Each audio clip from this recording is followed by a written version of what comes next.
Democrats.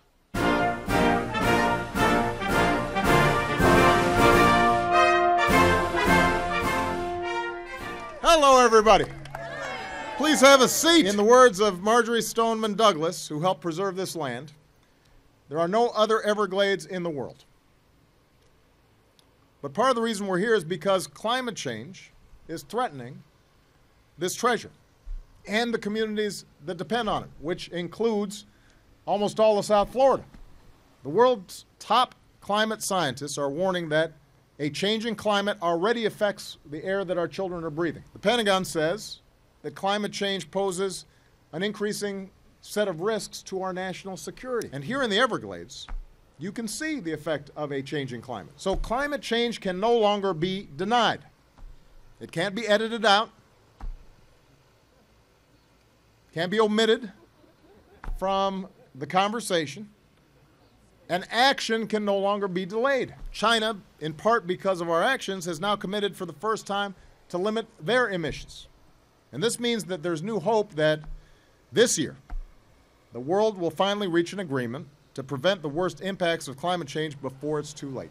So more clean energy, improved energy efficiency, these steps can help us avoid some of the worst effects of climate change down the road. But we also have to prepare for the effects of climate change.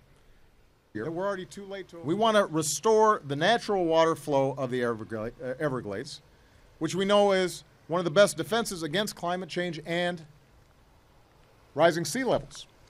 I'm going to keep doing everything I can to prepare and protect America from the worst effects of climate change, including fighting for clean air, clean water, because in places like this, folks don't have time, we don't have time, you do not have time to deny the effects of climate change. Folks are already busy dealing with it. And nowhere is it going to have a bigger impact than here in South Florida. No place else. George H.W. Bush was the first president globally to acknowledge the impacts of climate change and that we needed to do something about it. 5 years ago, local leaders down here, Republicans and Democrats, formed the bipartisan Southeast Florida Regional Climate Change Compact, an agreement to work together to fight climate change. And it's become a model not just for the country, but for the world. It's the type of mission that Americans from all walks of life are taking on, because they know that simply refusing to say the words climate change doesn't mean that climate change isn't happening. We make sure our communities are prepared for climate change, and that's an economic imperative. Protecting the one planet we've got. And now it's our turn to ensure that this remains the birthright of all Americans for generations to come. Thank you very much, everybody. Thank you.